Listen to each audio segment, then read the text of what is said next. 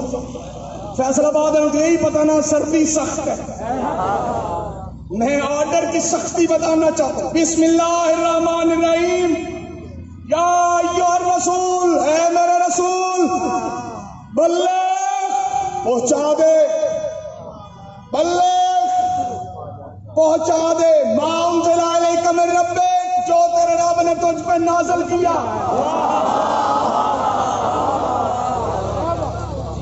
یہاں پہ آیت رکی نہیں میرے چپ سامعین، آگے اس سے زیادہ سختی ہے۔ وَإِن لَّمْ تَفْعَلْ فَمَا بَلَّغْتَ رِسَالَتَهُ، اگر تو نے میرا یہ کام نہ کیا، تو نے میری رسالت پہنچائی ہی نہیں۔ میں جملہ بدل دوں اگر آپ اجازت دیں تو، ترجمہ نہیں جملہ۔ اگر تم نے میرا یہ کام نہ کیا، وَإِن لَّمْ تَفْعَلْ فَمَا بَلَّغْتَ، تم نے میری رسالت پہنچائی نہیں، تو نے میری رسالت پہنچائی نہیں۔ اب رسول کی ساری رسالت مشروط ہے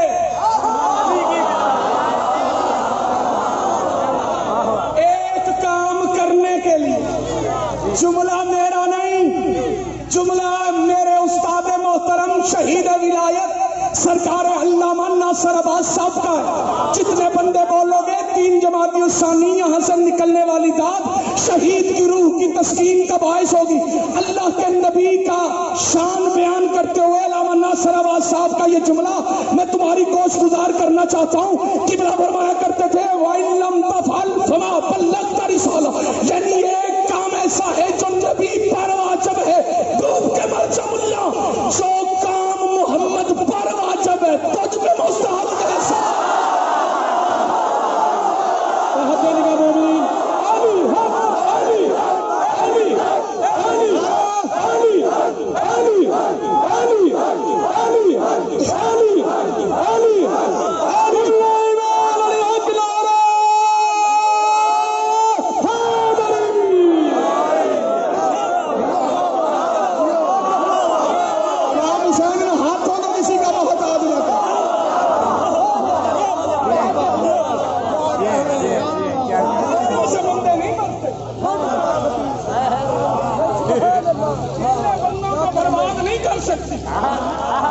اللہ جانے یہ 1400 سال سے دہشت گرد کیوں نہیں سمجھے کہ گولیاں مارنے سے خون نکلتا ہے، علی نہیں نکلتا۔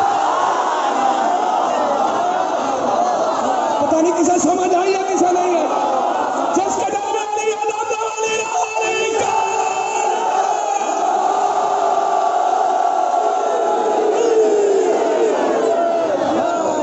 نبی پر واجب ہے یہ کام۔ اگر تو نے میرا یہ کام نہ کیا تو تو نے میری رسالت کا کوئی کام نہیں کیا۔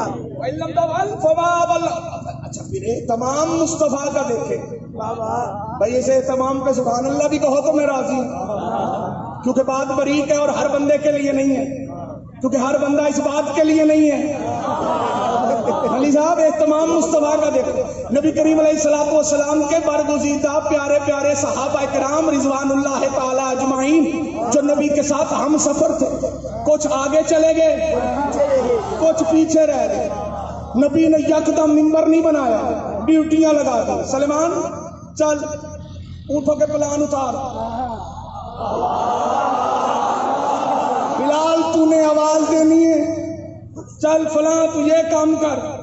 کوئی صحابہ کرام کی ڈیوٹیاں لگا دی، تم فوری ترین سواریوں پہ بیٹھو، جو آگے چلیں گے انہیں واپس بلاؤ، جو پیچھے رہ گئے ان کا انتظار کرو، کوئی بندہ رہ نہ جائے۔ نبی نے پلانوں کا منبر، کتنی اہم ہے علی کی ولایت، پلانوں کا منبر بنایا نبی نے، منبر بنا کے انتظار کیا، جو آگے تھے انہیں واپس بلایا، جو پیچھے تھے انہیں ذات ملایا۔ فیصلہ آباد ہے، محبان اہل بیت کا اجتماع ہے، پوری ذمہ داری سے جملہ پڑھنا چاہتا ہوں، پڑھنا نہیں چاہتا دل کی تختیوں پہ، بھائی ندیم لکھنا چاہتا. میں سوچتا رہا نبی پچھلوں کو آگے کیوں بلا رہے، اگلوں کو پیچھے کیوں بلا رہے. جب میں دروازہ علی پہ آیا تو پھر مجھے اس حقیقت کا پتہ چلا کہ نبی آنے والی نسلوں کو بتانا چاہتے تھے کہ علی ہی وہ نقطہ اعتدال ہے. جو اس سے آگے چلا گیا وہ بھی گمراہ ہے، جو پیچھے رہ گیا وہ پتہ نہیں کسے سمجھ آئی ہے کسے. آگے چلا گیا وہ بھی گمراہ. کئی بندوں نے واہ واہ کی، کئی حیران ہو گئے، بھئی آگے چلا گیا پیچھے چلا گیا یہ کیسے ہو گیا. چلے میں اس کی تفصیل عرض کر دیتا ہوں. کچھ لوگ آگے چلے گئے، کچھ پیچھے رہ گئے. اب جو آگے نکل گئے انہیں نصیری کہتے. ہوں جڑا میں بندے 5-7 تاریخ کھڑا میں بھولیا نہیں جی، میرے سب یاد بندے میں تاریخ کھڑا جڑے اس گل تے چپ رہے نے. میرا حق بنتا میں انہوں دے کول آواں.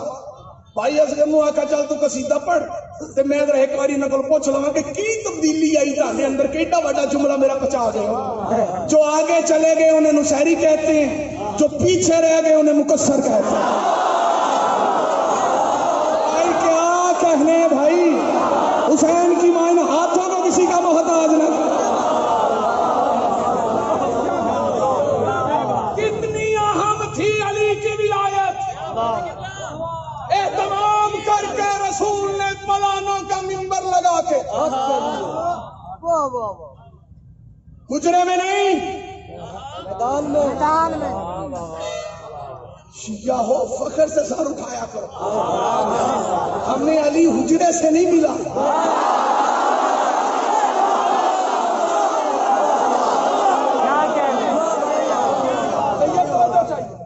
علی ہمیں حجرے سے نہیں ملا، علی ہمیں میدان سے ملا.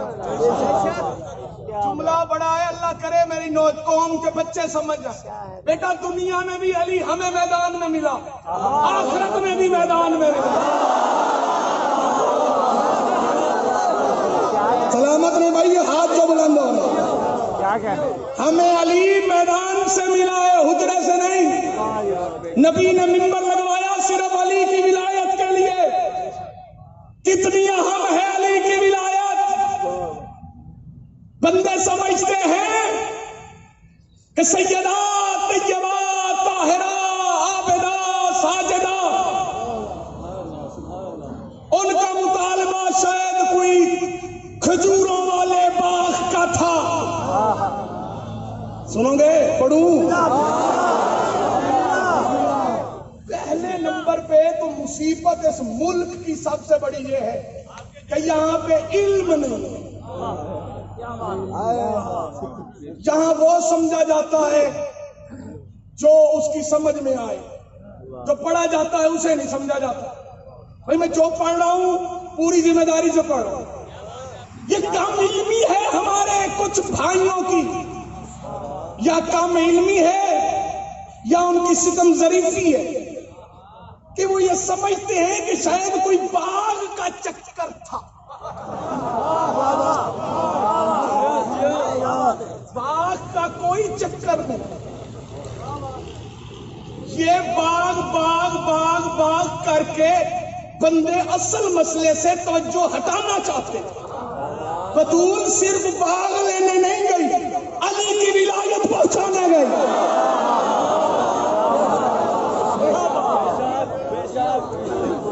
یہ غلط فہمی ذہنوں سے نکل جانی چاہیے. پہلے نمبر پہ تو یہ باغ فدق یہ کہنا ہی غلط. باغ فدق ہے ہی نہیں، یہ جاگیر فدق ہے. تاکہ چپ تو قربان جاؤ. یہ باغ فدق ہے ہی نہیں، یہ جاگیر فدق ہے. یہ کوئی چھوٹا سا باغ نہیں تھا 25-30 کھجوروں کے درختوں کا. یہ ایک جاگیر تھی، جاگیر. لیکن اصل مطالبہ صرف جاگیر کا نہیں تھا. محمد کی بیٹی مدافع ولایت علی ہے.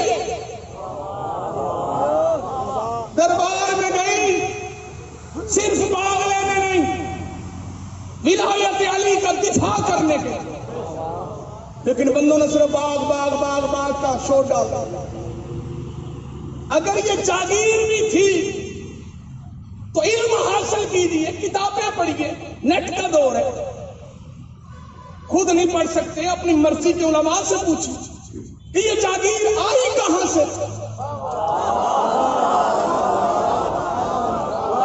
یہ مال کیا نبی کا خاندانی مال تھا؟ دادے پر دادے سے چلتا آ رہا تھا؟ ہرگز نہیں۔ تو یہ جاگیر آئی کہاں سے؟ یہ جاگیر کہاں سے آئی؟ اسلام میں مال کی دو قسمیں، ایک ہے مال غنیمت، ایک ہے مال فے۔ اتنے تاری چپ بن گئی ہے جیڑی میں قبول کی تھی بیٹھا، مینوں تاری خاموشی سے کوئی اعتراض نہیں، لیکن نوجوان اسکول کالج یونیورسٹیز کے نوجوان میری اس بات کو دل کی تختی پہ لکھ لیں، زندگی کا کوئی پتہ نہیں، یہ آپ کے کام آئے گا۔ مال دو قسم کا ہے، ایک ہے مال غنیمت، ایک ہے مال فے۔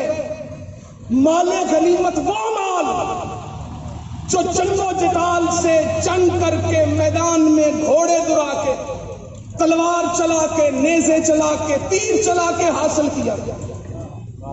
اس مال غنیمت پر اللہ کے حکم سے نبی تقسیم کرتے تھے، جس کا جتنا حصہ بنتا تھا اسے دیتے تھے، کچھ کو کارکردگی کی بنا پہ حصہ ملتا تھا کہ اس کی کارکردگی کیا، لیکن نبی اس مال غنیمت سے اپنے امتیوں کو محروم نہیں رکھتے تھے، کیونکہ نبی ہے غنی، نبی ہے کریم، نبی پیدل والوں کو بھی حصہ دیتا تھا، سوار والوں کو بھی حصہ دیتا تھا، لڑنے والوں کو بھی حصہ ملتا تھا، حد تو حد بعض جنگوں میں بھاگنے والوں کو بھی۔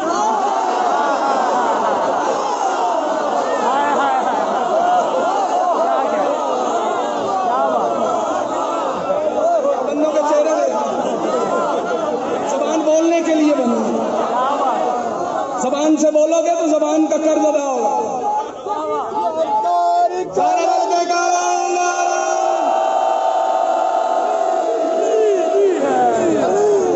حصہ مجھے 20 منٹ ہو گیا نوکری کرتے ہوئے، بالکل نتیجے کے قریب آ گیا ہوں تاکہ اپنے سننے والوں کو سلام کر سکوں۔ دیکھیں اس میں بھی کوئی ایسی پریشانی والی بات نہیں کہ بندے جنگوں سے بھاگ جاتے تھے، کوئی مجبوری کی ہو سکتی ہے، بھائی مقابلہ اتنا سخت ہوتا تھا، پریشان ہو گئے۔ اور یہ مال فدق جاگیر فدق جس جنگ کے بعد ملا تھا نا، جنگ خیبر کے بعد، اس جنگ میں تو یہ جنگ بھی 1 دن 2 دن نہیں ہوئی، ہفتہ نہیں ہوئی، سبحان اللہ، سلامت رہے بھائی جو بندے بولے، مولا آپ کے علم میں اضافہ فرمائے، 40 دن 39 دن بندے جاتے بھی رہے، بھائی نہیں تھی مقابلے کی طاقت، اس میں خوش ہونے والی بات ہی کوئی نہیں، لیکن ایک بات تاریخ کا مورخ لکھنے پہ مجبور ہو گیا کہ 39 دن یہی فیصلہ نہیں ہو سکا کہ کون آتا ہے۔ لشکر سے پوچھتے تھے تو وہ کہتے تھے سالار بھاگ گیا، سالار سے پوچھتے تھے تو وہ کہتے تھا لشکر بھاگ گیا۔ یہ ایک پہیلی رہتی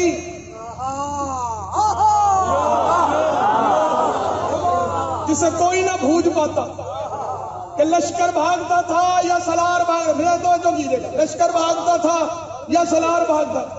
کیا کہنے میرے نبی کے، اللہ کے نبی نے 39ویں دن فیصلہ کر کے بتا دیا کہ جلدی آنے والا کون ہے۔ یہ فیصلہ کبھی نہ ہوتا کہ میدان سے جلدی کون آتا تھا۔ اگر 40ویں دن میں نبی نے لشکر بدلا ہے تو لشکر بھاگتا تھا، اگر سالار بدلا ہے تو سالار بھاگتا تھا، کیونکہ مقابلہ اتنا سخت تھا۔ یہ قلعہ کوئی معمولی قلعہ نہیں تھا، بڑی مشکل لڑائی تھی، اور مال غنیمت جو ملتا تھا وہ تقسیم کیا جاتا۔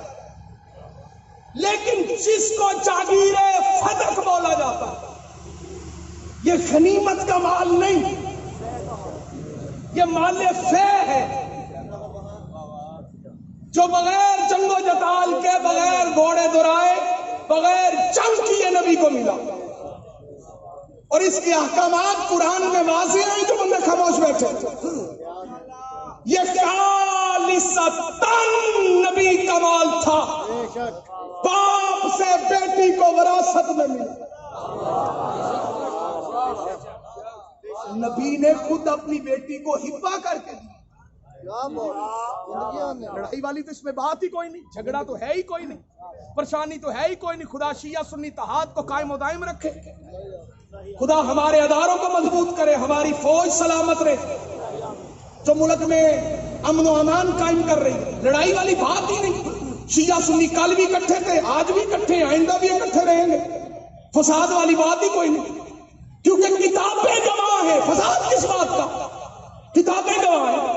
علامہ فخر الدین رازی نے لکھا، بات ذل قربا حقہ والی آیت نازل ہوئی تو رسول نے کاغذ قلم منگوایا اور جبریل سے پوچھا کہ اللہ جو کہہ رہا ہے قربا کو ان کا حق دے دے، قربا کون ہے، حق کون ہے؟ جبریل نے کہا قربا زہرا ہے، حق فدق ہے۔ خدا ان ہاتھوں کو کسی کا محتاج جھگڑا کس بات کا ہے؟ خدارا اپنی دکانیں چمکانے کے لیے مسلمانوں کو نہ لڑاؤ۔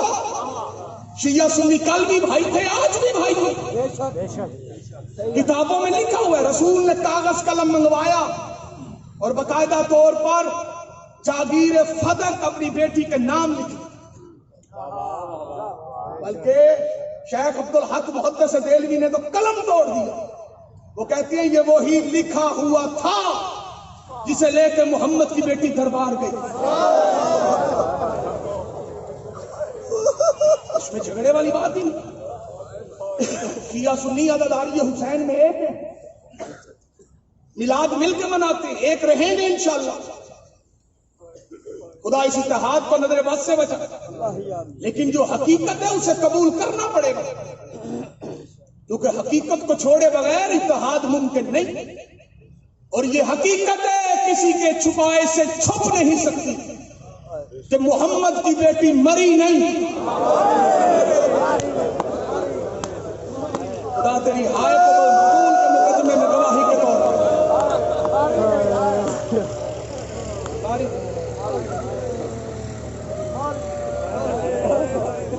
4 مہینے گزارے ہیں میں قید تنہائی میں، اکیلا چکی میں بند ہوتا ہوں، ایک دن بھی اپنے لیے دعا نہیں مانگی کہ اللہ مجھے رہائی دے۔ منبر حسین پہ کھڑا ہوں، یہی دعا مانگتا تھا، اللہ مجھے اتنا موقع دے کہ ایک بار باہر نکل کے میں تیرے نبی کے بے علم امتیوں کو بتاؤں مری نہیں، قتل ہوئی ہے، شہید ہوئی ہے محمد، اپنی موت اس دنیا سے نہیں جا سکتی کیونکہ بطول ہے، معصومہ ہے۔ لیکن صرف بات کے لیے نہیں گئی، محمد کی بیٹی ولایت علی کے لیے گئی۔ اس کا زندہ ثبوت یہ ہے کہ حق نہ ملنے کے بعد گھر میں چپ کر کے نہیں بیٹھی، روزانہ گھر سے چلتی تھی، مدینے میں ایک ایک دروازے پہ جاتی تھی۔ ہر بندے ہائے نہیں آخری،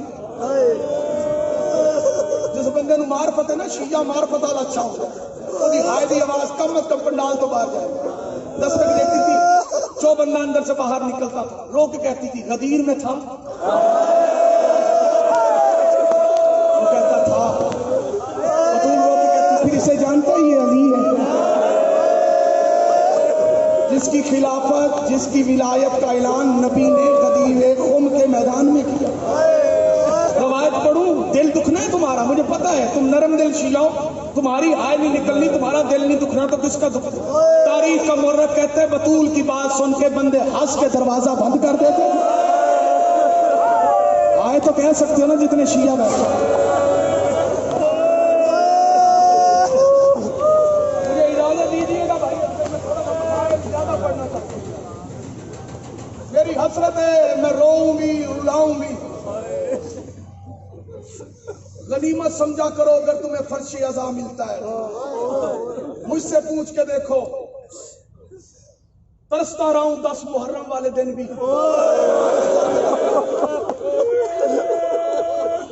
پاؤں میں پڑا تھا میں سپریڈنٹ کے کہ مجھے صرف نا ایک مرتبہ خون کا پرسہ پڑھنے کی بندے ہنستے تھے کہ یہ دیوانہ ہے حسین کا. دیکھا تمہیں فرش عزا ملے تو غنیمت سمجھو. میری بیٹیوں اسے غنیمت سمجھا کرو. تم وہاں بیٹھ کے رو رہی ہو جہاں کہیں زینب بیٹھی ہے، جہاں کہیں ام کلثوم تشریف فرما، جہاں کہیں 4 سال کی سکینہ بیٹھی ہے. مردوں تم خوش قسمت ہو کہیں سجاد بیٹھے. خدا تمہاری ہائے قبول کرے جو رو پڑے. نہیں، امام حسین علیہ السلام کی جب مجلس ہوتی ہے بھائی، ذاکر کیا کہتے ہیں؟ ماں آئی ہے حسین بولو. اور یہ ذاکروں کی ایسی کہی ہوئی بات نہیں، یہ حقیقت میں مبنی ہے. لوگ سمجھتے ہی نہیں کہ آل محمد کیا ہیں، ان کی معرفت کیا. تم کیا سمجھتے ہو؟ ایسی ہو جاتی ہے مجلس، ایسی بچہ پڑھ لیتے ہیں، ایسے ہی ذاکر کھڑے ہو کے کہہ دیتے ہیں ماں حسین بھی آئی بیٹھی. یہ حقیقت ہے اور چشمدید گواہ ہیں بندے. ڈیرہ غازی خان کے نوحہ خان ہے، پوری دنیا میں مشہور ہے. قربان جعفری بھائی انہوں نے مجھے خود بتایا تھا. انہوں نے کہا ہمارے ڈیرہ غازی خان میں ایک مستورات کا امام بارگاہ ہے، وہاں پہ صرف مستورات کی مجلسیں ہوتی ہیں. محرموں کے دنوں میں وہاں مجلس تھی، مجلس ختم ہو گئی، بیویاں گھروں کو چلی گئیں. پانی آیا امام بارگاہ بند کرنے کے لیے، اس نے دیکھا اندر کچھ بیویاں بیٹھ کر ہو رہی.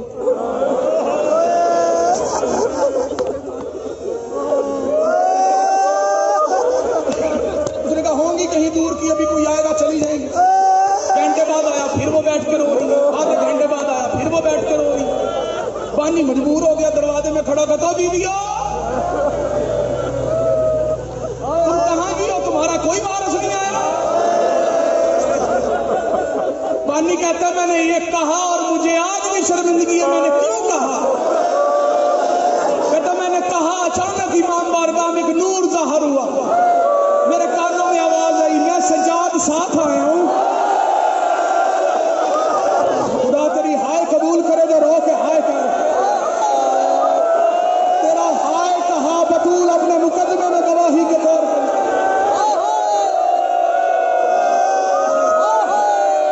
نمازی ہے تو سجدہ شکر اس بات پہ کیا کر تجھے فرش عزا ملا.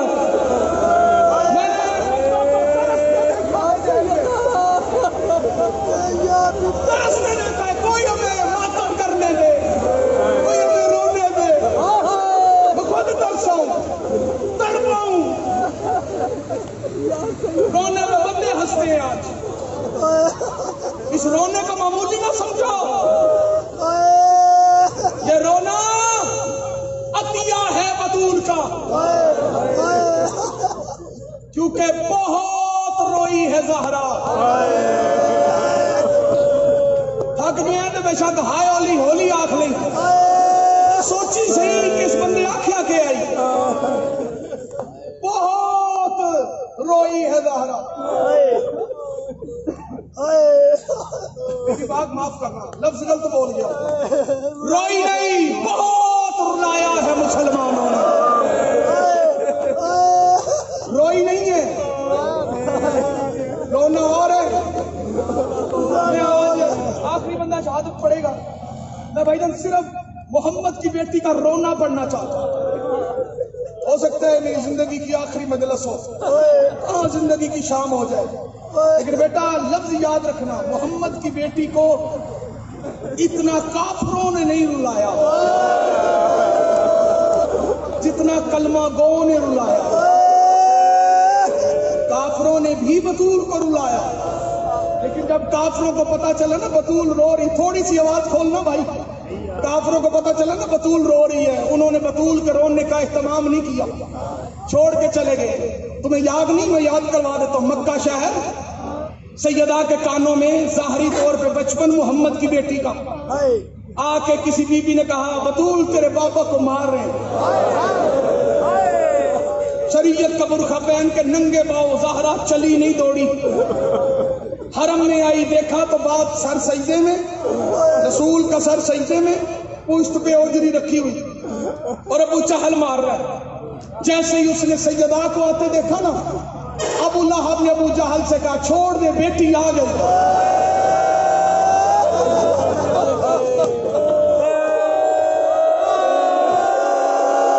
بھائی تسی ذاکر ہو، تسی سمجھ گئے ہو نا ہائے کیوں آکھی ہے؟ جنہ ہائے نہیں آکھی انہوں سمجھ نہیں آئی، انہ ہائے اس گلو آکھی انہوں 10 محرم کربلا دی یاد آ گئی ہے۔ خدا تیری ہائے قبول کرے جو رو کے ہائے کہہ رہے ہو۔ سیدہ کا آنا تھا، محمد کی بیٹی نے اپنے ہاتھوں سے اوجڑی ہٹائی، رسول نماز سے فارغ ہوئے، بیٹی کو سینے سے لگا۔ سنو گے سوال؟ یہ ایک سوال تاریخ میں 2 مرتبہ ہے، یہ جملہ تمہارے لیے نہیں بیٹیوں کے لیے۔ ایک یہ سوال مکے میں ہوا تھا، ایک کربلا میں ہوا۔ مکے میں بھی بیٹی نے پوچھا تھا، کربلا میں بھی بیٹی نے پوچھا تھا۔ مکے میں بطول نے پوچھا تھا، کربلا نے سکینہ نے پوچھا تھا، بابا یہ تجھے کیوں مارتے؟ بندہ امیر جو سنے ہیں تو ہائے نہیں آتی، جڑا خاندانی شیعہ دے ہائے دی آواز کم از کم پنڈال تو باہر جانی چاہیے۔ بابا یہ تجھے کیوں مارتے؟ جب سیدہ نے کہا نا بابا یہ تجھے کیوں مارتے، محمد مصطفیٰ صلی اللہ تعالی علیہ وآلہ وسلم نے آنسو صاف کر کے کہا میرا بچہ میں کرتا ہوں اللہ کے دین کی تبلیغ اور میں کرتا رہوں گا اور یہ مجھے مارتے رہے۔ بطول کے ذہن میں بات آ گئی کہ میرا بابا تبلیغ کرے گا، یہ مارے گا، بابا تبلیغ کرے گا۔ میں نے صرف بطول کا رونا پڑھنا ہے، مسائل پھر کبھی سنا، یہ میرے بابا کو مارے گا۔ تب سے محمد کی بیٹی گھر میں آرام سے نہیں گئی۔ نبی گھر سے نکلتے بیٹی دروازے تک آتی، بابا وہ ماریں گے تو نہیں؟